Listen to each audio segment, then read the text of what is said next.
Hi viewers, this is Ali Nasir and you are watching Books World.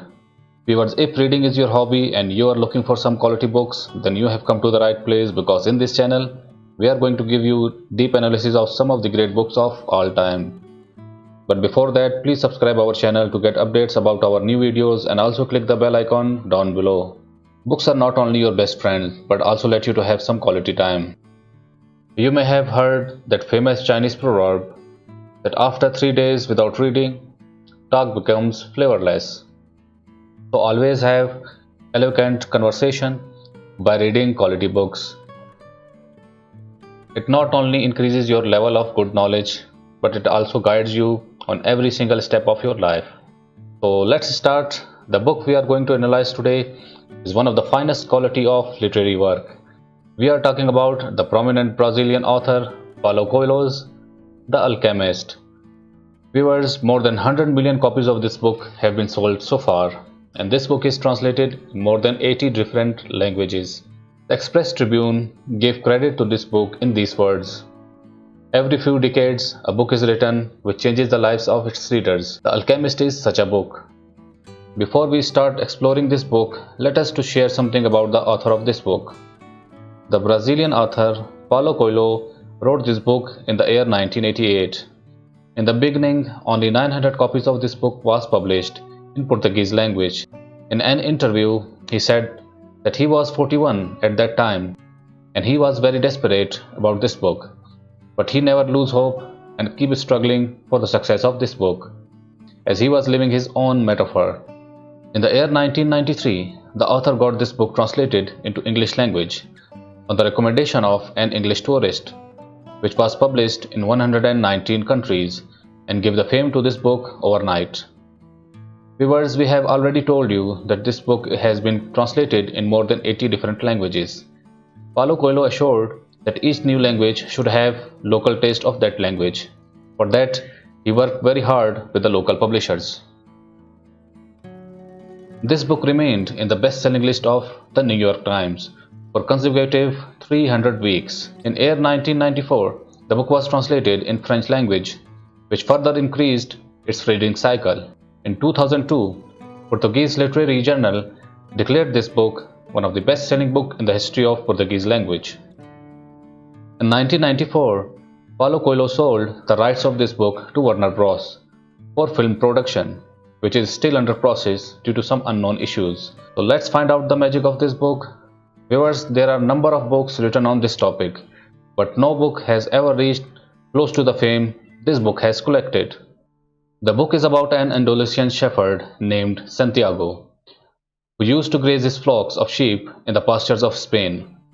During the journey, he fell asleep under the fig tree in an old church. He had repeated dreams of a child who first played with his sheep and then threw him on pyramids of Egypt, and told him that if he would come there, he would find a treasure.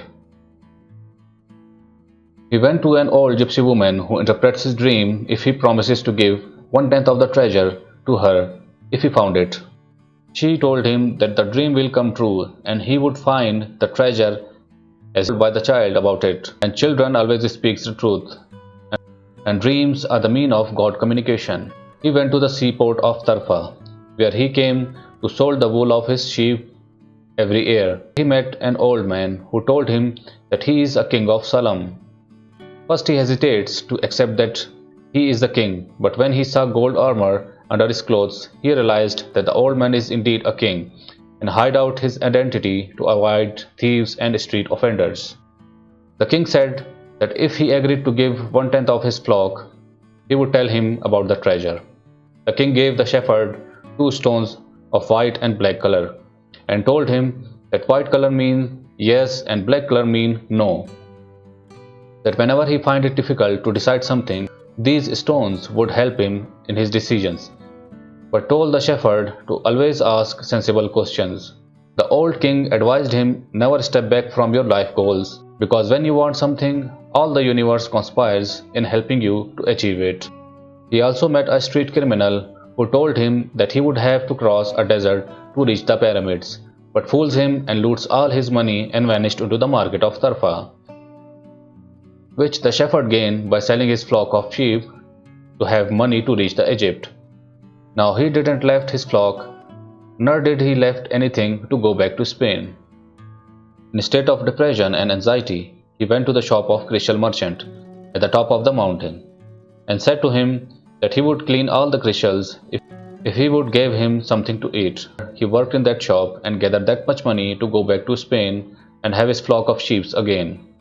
But his desire to pursue his dreams remained strong in his heart, and he decided to follow it. There a caravan is about to depart to Africa. He buys the ticket and escorts with the caravan, where he will have to cross the desert, and on his way he meets with a beautiful desert woman whose name is Fatima. He falls in love with her. He keeps his journey continue and finally halted to the pyramids of Egypt and starts searching for the treasure. Instantly, some desert warriors come up and ask him what he's doing there. In a state of fear, he told them all his story. They beat him badly and he fell on the ground. Shepherd heard one of them saying that he also came up with such dreams of treasure, where he used to saw that there is an old church where there is a young shepherd and his flock of sheep. The church also have an old fig tree that have hidden treasure in its roots. But he is not so foolish to take the tiring journey of desert to reach there only in pursuance of his dream.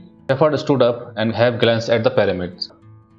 It seemed that pyramids are laughing at him. He also laughed back because now he knew where the treasure is. He journeyed back to that old church where he saw that dream and started digging the root of fig tree. There he found a treasure chest full of gold and valuables. Then he remembered that he made promise with that old gypsy woman that he would give 1/10 of the treasure if he found it.